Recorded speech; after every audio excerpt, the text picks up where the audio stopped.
మేము పాడి గానం చేసి వరుత్తమం నిన్ను ఎడబాసిన శ్రమను తీరిందో తీరిపోయి ముగిలిందో ఆనందిస్తాం. రెంబావాయ్ అందరికీ శుభమగు ఆక. ఒక ఆమెకు బిడ్డడై జన్మించి అదే రాత్రి వేరొక ఆమెకు బిడ్డడై దాగి పెరుగుచుండగా తాను సహించలేక కీడు తలంచి పన్నాగం పన్నిన కంసుని కోరికను తలకిందులు చేసి ఆ కంసుని కడుపులోనే నిప్పులా నిలిచిన ఓ ఆశ్రిత వత్సలుడా, నిన్ను కోరి వచ్చాం. లక్ష్మీదేవికి తగిన ఐశ్వర్యమును ప్రసాదించిన నీ వీర చరిత్రను మేము గానం చేసి నిన్ను ఎడవాసిన శ్రమ బాసి ఆనందిస్తాం. ఇక్కడ మరి స్వామి యొక్క జన్మ వృత్తాంతాన్ని, ఆ రహస్యాన్ని తెలుపుతూ ఉన్నారు. మరి మనకు తెలుసు, స్వామి ఇద్దరి వరాలను తీర్చాడు ఒకేసారి. ఎలాగా ఇద్దరి వరాలంటే, ఒకటి మరి యశోదమ్మది, ఇంకోటి దేవకీదేవి. అందుకే మనం స్వామిని వరాలు కోరుకునేటప్పుడు, స్వామికి ఏదైనా కోరికలు విన్నవించేటప్పుడు స్పెల్లింగ్ మిస్టేక్ లేకుండా, గ్రామర్ మిస్టేక్ లేకుండా మనం అడగాలి. ఎందుకంటే ఆయన చాలా శాస్త్రంగా ఉంటాడు, సశాస్త్రీయంగా ఉంటాడు. గ్రామర్ స్పెల్లింగ్స్ బాగా తెలుసు ఆయన. అందువల్ల చాలా జాగ్రత్తగా ఉండాలి. ఎందుకంటే పాపం ఆ అమ్మ దేవకీదేవి ఏమనుకుంది, నాకు ఈ స్వామి కడుపున పుడితే చాలు అనుకుంది. అంటే ఎవరైనా కడుపును పుడితే చాలంటే మళ్ళా చాకము, మళ్ళా పెంచడము, పెద్ద చేయడము ఉండకుండా ఉంటారా? కాదు, ఆయన కరెక్ట్ గా గ్రామర్ పట్టుకున్నాడు. మరి అందుకే ఇబ్బంది అయింది. తర్వాత ఈమె యశోదమ్మేమి ఆ యొక్క స్వామి యొక్క చిన్ననాటి చిన్న తన నుంచి బాగా పెంచి పెద్ద చేయాలా, ముద్దు చేయాలా, బాగా ఆడుకోవాలా, స్వామిని ఆడించాలా అని అనుకుంది. ఆడించాడు ఆమె. ఎవరిని? యశోదమ్మని ఆడించాడు. అలాగా మనము అందుకే చెబుతుంటారు, స్వామి దగ్గరికి వెళ్ళిన తర్వాత మనం ఏదో తన్మయత్వంతో ఏదో కోరుకుంటే, ఏదో తప్పు అయితే మరి అది స్వామి తప్పు కాదు, మనదే. ఏమి నాకు ఇలా చేశాడంటే నువ్వు కోరుకున్నది చూసుకుంటే అలాగే ఉంటుంది. అది అక్కడ సమస్య. కాబట్టి అందువల్ల ఇక్కడ మరి ఆ రోజు ఆమె కోరుకున్నటువంటి వ్రత ఫలితంగా మరి ఏం చేశాడు, ఆమె దేవకీదేవి గర్భంలో జనించాడు. జనించినప్పుడు మరి చతుర్భుజుడే జన్మించాడు. ఎట్లాగైతే మరి భగవద్గీతలో మనకు ఆ యొక్క విశ్వరూప సందర్శన యోగం తర్వాత సందర్శనం జరుగుతుంది. అర్జునుడు చూస్తాడు, అంతా గమనిస్తాడు దివ్య చక్షులతో. స్వామి ఇంకా ఆ యొక్క భయంకరమైనటువంటి బృహత్తరమైనటువంటి రూపాన్ని చూడలేను, కాబట్టి నాకు మామూలుగా ఉన్నటువంటి దర్శనం ఇయ్యంటనే ఆ చతుర్భుజ దర్శనం ఇస్తాడు. ఎవరికైనా ఎప్పుడైనా ప్రత్యేక దర్శనం ఇవ్వాలంటే చతుర్భుజాలతో దర్శనమిస్తాడని. ఒక చేతిలో శంకు, ఒక చేతిలో శంఖము, చర్గైదుదాయని మనం చెప్తున్నాం చూడండి, ఆయుధాలతో ఇస్తాడనమాట. ఆమె చాలా ఆనందపడిపోయింది, అబ్బో నాకు ఇలాంటి మరి కుమారుడు పుట్టాడని. వెంటనే ఆమె భయపడిపోయింది. ఎందుకు భయపడిపోయింది? ఎందుకంటే కంసుడు ఉన్నాడు సిద్ధంగా, ఎవరు పుడితే వాళ్ళని చంపుకుంటూ పోతున్నాడు. సరే, మరి అందువలన స్వామి ఈ ఆకారంలో వద్దు, మామూలు పిల్లవానిగా ఉండని. సరే, మామూలు పిల్లవానిగా కూడా మారిపోయాడు వెంటనే. ఎందుకంటే భక్తులు ఎట్లా చెప్తే అట్లింటాడు. ఇప్పుడు చూడండి, ఆడ అలంకారం కొప్పు కడితే కొప్పు కట్టమంటారు, పంచ కడితే పంచ, చీర కడితే చీర, మీ ఇష్టం నాయన, మీ ఆనందమే నా ఆనందం అంటాడు. కాబట్టి సరేనమ్మా అని బాలుడుగా మారిపోయాడు. మరి బాలుడుగా మారిన తర్వాత వెంటనే సమస్య వచ్చింది. ఏం సమస్య? వస్తాడు, 2 నిమిషాల్లో వచ్చేస్తాడు. ఆయన ఎవరు? కంసుడు. మరి ఇంత లోపలనే ఏం చేయాలి? మొత్తం మాయలాగా చేశాడనమాట. చేసి మరి ఏం చేశాడు, అక్కడి నుంచి ఆ యొక్క చెరసాల నుంచి పుట్టింది, పాపం చెరసాలలో ఆ పుట్టింది కటిక చీకట్లో. అందుకే ఎవరో అన్నారంట, ఏమయ్యా నల్లగా ఉన్నావంటే, నీకు తెలియదా నేను పుట్టింది అర్ధరాత్రి, నేను పుట్టి చెరసాలలో లైటే లేదు, ఇన్ని లైట్లు ఉంటే బాగా తెల్లగునింది, నేను కూడా అందుకే నల్లగుండాను అన్నాడంట. సరే, అలాగా ఎట్లయినా కానీ పాపం ఆ స్వామి మరి అక్కడి నుంచి బయటికి రావాల్సి వచ్చింది. మరి అందుకే అక్కడ మనం ఇప్పుడు ఇందాక చదువుకున్నాం, యశోద వత్సలాయ నమః ఒకటి, తర్వాత దేవకి నందనాయ అని ఒకటి అని అనమాట. ఆడ కూడా గ్రామర్ మిస్టేక్ లేకుండా చెప్పారు చూడండి. యశోద నందనాయ, యశోద వత్సలాయ అంటే పెంచి పోషించిన తల్లి అని. ఇక్కడ దేవకి నందనాయ అలా అన్నమాట. సరే, అలాగా ఆ రోజు ఆ యొక్క పరిస్థితిలో మరి వెళ్ళవలసి వచ్చింది. ఇదంతా ఆయన యొక్క క్రీడ, లేదా ఇదంతా ఆయన యొక్క లీల, లేదా ఇదంతా ఆయన యొక్క ఫిట్టింగ్, ఒక విధంగా చెప్పాలంటే. సరే, మరి అక్కడి నుంచి వెళ్ళారు. మరి బయటకు వస్తే చూస్తే ఇది కటిక చీకటి, విపరీతంగా వర్షం పడుతుంది. ఎందుకంటే స్వామి యొక్క పుట్టుక చూసి ఆ మేఘం కూడా వర్షించింది. ప్రకృతి పరవశించి మేఘం వర్షిస్తున్నారు అన్నమాట. మరి ఆ వర్షంలోనే వచ్చాడు ఆయన, తీసుకొచ్చాడు. ఆ జైలు ఏది బంధనాలు విడిపోవడం, వాళ్ళంతా విడిపోవడం మనకు తెలుసు బాగా. సరే, వచ్చాడు. చూస్తే యమున విద్రుతంగా ప్రవహిస్తూ ఉంది అనమాట. ఇంత ఏది చాలా పెద్ద ప్రవాహంగా ఉంది. ఎందుకంటే మరి ఆ వర్షం వస్తుంది, సరే, అది భౌతికంగా. కానీ ఆమె యొక్క యమునాదేవి మనసులో ఏమి, ఓ స్వామి నా దగ్గరికి వస్తున్నాడు ఈ రోజు. మామూలుగా మనం పోతాం ఏది స్వామి దగ్గరికి, కానీ ఈ రోజు నా దగ్గరికి వస్తున్నాడు అనేటువంటి ఉత్సాహంతో చాలా సొంతంగా ఉరకలు వేస్తూ ప్రవహిస్తున్నారు. సరే, దగ్గరకు వచ్చాడు. దగ్గరకు వస్తానే ఆమెకు కర్తవ్యం అర్థమైంది. ఏది స్వామి వచ్చింది నీ ఉరకలు చూడడానికి కాదు, దాటిపోవడానికి. కాబట్టి వెంటనే ఏం చేసింది, దావిచ్చేసింది. ఆ యొక్క యమున దావిచ్చేసింది. ఇచ్చి మరి దాటి అవతలికి వెళ్ళాడు. సరే, మన నందుడు తీసుకెళ్తున్నాడు, ఆయన ఇది దేవికి తీసుకెళ్తున్నాడు. తర్వాత ఆ యొక్క ఆదిశేషుడు పడగబట్టడం వెళ్ళి, సరే, మరి ఇలాగా అక్కడ వెళ్ళిన తర్వాత అక్కడ మరి ఆ యశోదమ్మ యొక్క ప్రదేశంలో పెట్టడం జరిగింది అనమాట. అక్కడ ఈ దీన్ని మనం కూడా చదువుకుంటున్నాం, యమునా వేగ సంహారిణే నమః అంటే ఈయనను చూస్తూనే ఉధృతంగా ప్రవహించేటువంటి యమున ఏం చేసింది, దావతీసింది. శ్రీరామునికి అప్పుడు గోదావరి పలకలేదంట. శ్రీరామ స్వామి సీతమ్మ వారు అపహరించబడిన తర్వాత గోదాదేవి ఆ యొక్క గోదావరి నది దగ్గరికి వచ్చి, ఏం చెప్పు, నీకు తెలిసింటది కదా అంటే, ఏమో వాడు చంపుతాడేమో మళ్ళా మొత్తం గోదావరి నదినే లేకుండా చేస్తాడు. ఎవరు, ఆ రావణాసుడు. అందువల్ల సైలెంట్ అయిపోయింది. ఇక్కడ ఈమె ఎవరికి భయపడలేదు. అంటే కంసుడు అంత పవర్ఫుల్ కాదేమో మనకు తెలియదు, కానీ మొత్తానికి భయపడలేదు. ఇది దావిచ్చేసింది. సరే, యువతలికి వచ్చాడనమాట. అది ఇక్కడ మనం చెప్పుకున్నటువంటి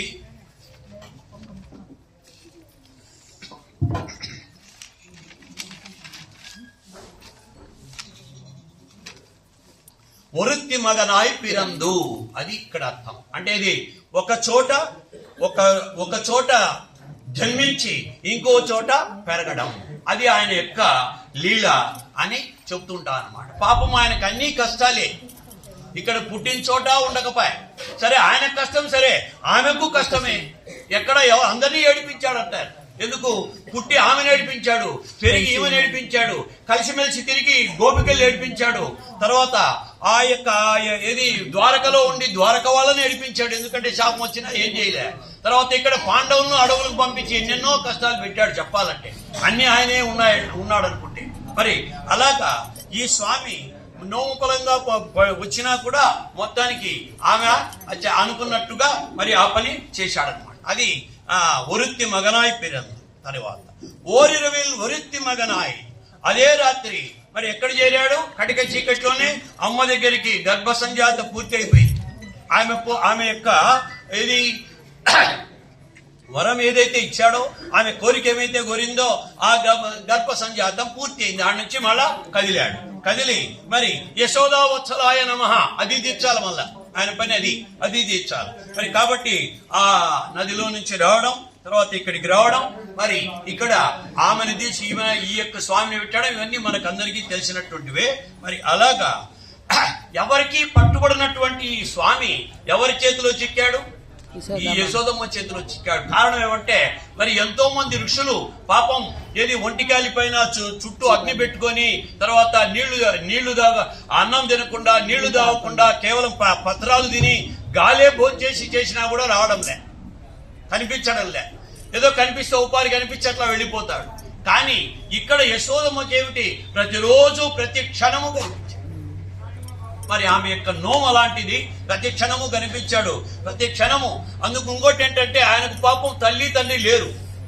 ఎప్పుడన్నా అట్లా చూస్తాడు, ప్రజలు ఎంత ఆనందంగా రా బాబు అని ఆమె ఎత్తుకుంటుంటే, వాడిని నీళ్లు పోస్తుంటే, వానికి మరి రకరకాల ఇంటి తయారు చేస్తుంటే, స్కూల్కి పంపిస్తుంటే చాలా చూశాడు. వేరే ఇది నేను రోజు ఉంటే బాగుంటుందని. ఎందుకంటే మరి ఏదైనా ఓ పని మంచి బాగా సంతోషమని చేస్తారనుకోండి, కనిపిస్తుంది, మనకు అలా ఉంటే బాగుంటుంది అనిపించింది. అలాగ అందుకే ఆయన అక్కడి నుంచి పరమపదాల నుంచి వైకుంఠం నుంచి దిగులొచ్చి ఇక్కడొచ్చి మళ్ళా ఇటుకొచ్చి ఈమె దగ్గర అరిస్తే అరిపించుకుంటాడు, కొడితే కొట్టించుకుంటాడు, మరి గద్దిస్తే ఏడుస్తాడు, మరి వెంటబడితే పరిగెత్తాడు, కట్టేస్తే కట్టేసుకుంటాడు. ఎన్ని చేశాడో మరి ఎన్ని. మొత్తం ఎవరికి కట్టుబడినటువంటి వాడు యశోదమ్మ మధుర భక్తి కట్టుబడిపోయాడు. అలాగా మధుర భక్తి ఉంటే స్వామి తప్పనిసరిగా కట్టుబడతాడని యశోదమ్మ మనకు తెలుపుతుంది. యశోదమ్మ యొక్క ప్రేమ మనకు తెలుపుతుంది. ఎందుకంటే భగవంతుని గురించి భయం ఉండకూడదు. అబ్బో ఈ పని చేస్తేనే, ఈ పొరపాటు చేస్తేనే ఏం చేస్తాడో ఏమో, ఈ రోజు రాకపోతేనే ఏమవుతుందో ఏమో కాదు. ఏది మనము భయం కాదు, ప్రేమ ఉండాలి. స్వామి ఉన్నాడు మన యొక్క కుమారుడు అన్నట్టుగా నిన్న మనం చెప్పుకున్నాం. చూడండి ఏం చేశారు, మొత్తం బాలుని చేసేసారు. అలాగా మరి భయం లేకుండా, భయం అనేటువంటి లేకుండా ప్రేమ, అనురాగం, అనురక్తి, ఆయన మీద భక్తి ఇది ఉండాలి గాని భయం అవసరం లేదు. ఎందుకంటే ఎప్పుడైతే మనం ఆ మధుర భక్తిలోకి వస్తామో అప్పుడు స్వామి ఏది ఆ లెవెల్ నుంచి మన మామూలు లెవెల్కి వచ్చేస్తాడు. అంటే మన సాధారణ యొక్క స్థితికి వచ్చేస్తాడు అనమాట. కాబట్టి అది ఓరి లెవెల్.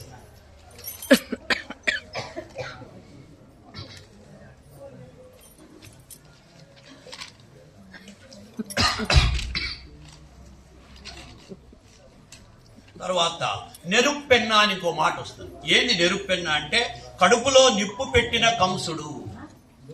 ఎవరికి? దేవకి గర్భానికి పాపం నిప్పు పెట్టాడు ఎవరు? కంసుడు. కానీ అదే శ్రీకృష్ణుడు అక్కడ పుట్టినటువంటి ఆ స్వామి ఎవరికి నిప్పు పెట్టాడు? ఈయన కంసునికి. మరి ఎలా నిప్పు పెట్టాడంటే మరి ఆయనకు తెలిసింది. ఆ స్వామి ఎప్పుడు కూడా వెంటనే వచ్చి చక్రం పంపించి చంపించాడు. మనం చూడండి చాలా చోట్ల చూసింటాం. అంత సులభంగా వెంటనే చంపేయడు, వెంటనే సంహరించాడు. కొద్దిసేపు ఏదంటారు చూడండి, పిల్లి ఎలకను పట్టుకున్నప్పుడు వెంటనే చంపేయదు. దాన్ని అలాగని ఇలాగని ఎక్కడైనా పోలేదని దానికి తెలుసు, కానీ కొంచెం దాంతో ఆడుకొని తర్వాత చంపుతుంది. అలాగా ఈయన కూడా ఏం చేశాడు, ఆయనకు తెలిసిపోయింది కంసునికి, ఈయనకు తెలిసిపోయింది అది కూడా. కాబట్టి ఏం చేశాడు, అప్పుడప్పుడు ఒక్కొక్కరిని పంపిస్తుంటే ఒక్కొక్కరిని ఈయన పైకి పంపిస్తున్నాడు. ఎవరు? శ్రీమా యొక్క బాలుడుగా ఉన్నటువంటి ఈయన. మరి ఏది 12 రోజులు 18 రోజుల నుంచి మొదలైంది ఎవరి దాడి? కంసుడి దాడి. ఆయన తెలుసు ఈ దాడికి ఎదురు దాడి చేయాలనేది బాగా తెలుసు. కాబట్టి మరి ఇది కంసుడు చేయించాడని కూడా తెలుసు. వెంటనే పోయి కంసుడు చంపచ్చు లేదు. ఇంకా ఎందుకంటే ఆయనలో ఏం పుట్టించాలా? భయం పుట్టించాలా, భయం అనేటువంటి అగ్ని పుట్టించాలా. అందువలన దేవకి గర్భంలో ఎట్లయితే అగ్ని పుట్టించి బాధ పెట్టాడో ఈయన గర్భంలో కూడా భయంతో విపరీతమైనటువంటి బాధ. అద్దంలో చూసుకుంటే ముఖం కనిపించదు ఎవరి? కంసునికి. చూస్తే అంటే అద్దంలో ముఖం కనిపించకుంటే పోయినట్టే లెక్క. అంటే ఎప్పుడో పారిపోతానని. అది ఎట్లాగంటే నువ్వు వారంలో పోతావు, నువ్వు 5 రోజుల్లో పోతావు అంటే విపరీతమైన బాధ. టక్కని చెప్పి వెళ్ళిపోతే ఇబ్బంది. అందుకే ఈయనేం చేశాడు, ఇబ్బంది పెట్టాడు బాగా. ఇదో ఈ రోజు, ఇదో ఇంక రేపు, ఇంక మన్నాడు, ఇంక తర్వాత అని పోస్ట్ పోన్ చేసుకుంటూ చివరికేమో సంహరించడం జరిగింది. అలాగా నెరుపెన్న కడుపులో నిప్పు పెట్టినటువంటి వాడు ఎవరి? కంసుని కడుపులో నిప్పు పెట్టిన వాడు. దగ్గరలోనూ ఉన్నా కూడా నది యువతలనే ఉండేది, ఉన్నా కూడా దొంగ దెబ్బ తీయడానికి ప్రయత్నం చేశాడు. ఎవరు? ఎందుకు కారణం అంటే మనం ఆ రోజు చెప్పుకున్నాం. ఎందుకంటే నందుడు సాధారణమైన వాడు కాదు, చాలా శక్తివంతుడు. సామంతరాజు అయినా మంచివాడు కాబట్టి కప్పం కడుతున్నాడు, కానీ లేకుంటే స్వతంత్రంగా ప్రకటించుకునేవాడు. అందువలన ఆయన ధైర్యంగా రాలేకపోయాడు. ఈయన మరి పూతన, శకటాసురుడు, బకాసురుడు, వత్సాసురుడు, కపితాసురుడు మొత్తం ఎంత వరుసలుగా వచ్చారు. మరి అందరినీ చంపేసి ఆ యొక్క దేవకి గర్భాన్ని ఎట్లయితే చిచ్చుపెట్టాడో అలా కంసుని గర్భాన్ని చిచ్చుపెట్టినటువంటి వాడు మన యొక్క స్వామి.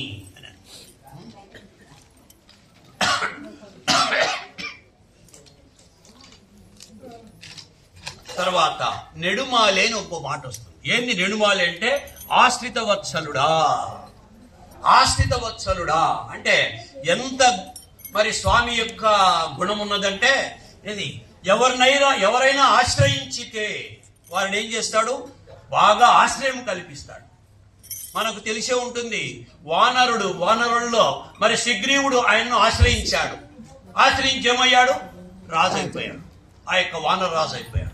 తర్వాత రాక్షసులు విభీషణుడు మరి ఏం చేసి విభీషణుడు ఆశ్రయించాడు, ఆయన లంకకు రాజు అయ్యాడు.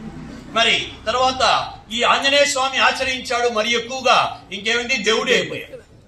మిగతా వాళ్ళు కాలే దేవుళ్ళు, కానీ ఆయన దేవుడే అయిపోయాడు. ఎందుకంటే స్వామి కంటే ముందు ఆంజనేయ స్వామికే మరి ఎక్కువ మరి పూజలు చేస్తాం. అలాగంటే ఆశ్రయించిన దాన్ని బట్టి మనలో ఉన్నటువంటి ఆ యొక్క ఆ పశుత్వాన్ని మార్చేస్తాడు, మనలో ఉన్నటువంటి మనుషత్వాన్ని మార్చేస్తాడు, దైవత్వాన్ని ప్రసాదించేటువంటి ఆశ్రిత వత్సలుడు. ఇలాగా ఎంతమంది ఎన్ని రకాలుగా ఆశ్రయించినా అన్ని రకాలుగా అందరినీ మరి రక్షించిన వాడు. అట్లా అహల్యదేవి కావచ్చు, ఇలాగా మరి ద్రౌపదీదేవి కావచ్చు, పాండవులు మొత్తం అంతా కావచ్చు, మరి వీరందరినీ ఆశ్రయం ఇచ్చిన వాడు మనకెందుకు ఇవ్వడు? అది ఇక్కడ అందరికీ ఎవరెవరైతే స్వామిని నమ్ముకున్నారో, ఎవరెవరైతే స్వామిని ప్రార్థించారో, ఎవరెవరైతే ఆర్తితో స్వామిని మరి పూజించారో వాళ్ళందరికీ ఆశ్రయం కల్పించాడు, వారందరికీ క్షేమాన్ని కల్పించాడు. మనకెందుకు క్షేమం కలుగజేశాడు? మనకు కూడా క్షేమమే కలుగజేస్తాడు అనేటువంటి. తర్వాత చివరగా తిరుత్తక్క అంటే స్వామి నీ దగ్గర ఎవరున్నారు? లక్ష్మీదేవి. ఆమెకు ఐశ్వర్యం ఇచ్చినేది నువ్వే అంటాడు. కాబట్టి మాకు కూడా ఐశ్వర్యమి. ఐశ్వర్యం అంటే సమంతకమణి లాంటి ఐశ్వర్యం కాదు, అలాంటిది కాదు. ఏది ఐశ్వర్యం? ఒకటే ఐశ్వర్యం. ఇప్పుడు చెప్తుంటారు కదా, ఏది ఏదో health is lost, something is lost అని. అలాగా మరి ఎక్కడ ఏది కావాలా? హెల్త్ అనేటువంటిది ప్రాముఖ్యత. మిగతా అన్ని ఉన్నాయి. ఇప్పుడు దాదాపు ఏది ఎవరికి కూడా ఎలాంటి ఆకలి మరి ఇబ్బందులు లేవు. ఉండేటివన్నీ కూడా ఉండేటువంటి అన్ని కూడా మరి మొబేసిటీ ఇబ్బందులే అన్ని రకాలుగా గడుమ. మరి అలాగా స్వామిని ఇప్పుడు అడగాల్సింది ఏమంటే అలాంటి ఐశ్వర్యం ఈ మాకు అంటే లక్ష్మీదేవి మరేది పక్కనే కూర్చొనింది, ఆ స్వామి పక్కనే కూర్చునేటువంటి ఆ యొక్క స్థాయి కలిగి ఉంది. మాకు కూడా అలాంటి స్థాయి. అదే కదా అడుగుతున్నారు. మీతో పాటు నిన్న చెప్పారు కదా, అమ్మ మాకు అనుమతిస్తే మేము కూడా అందరితో పాటు స్నానం చేస్తాం. స్నానం అంటే ఇక్కడ భగవద్ భావన ప్రవాహంలో మేము కూడా మునుగుతామని. అలాగా మాకు ఆ లక్ష్మీదేవి యొక్క ఐశ్వర్యాన్ని మాకు కూడా కలుగజేయమ్మా అని కలుగజేయ స్వామి అని ఈ యొక్క గోపికలందరూ ఆ రోజు గోదాగోష్ఠి సభ్యులందరూ మరి కీర్తిస్తూ ఉన్నారన్నమాట. జై శ్రీమన్నారాయణ.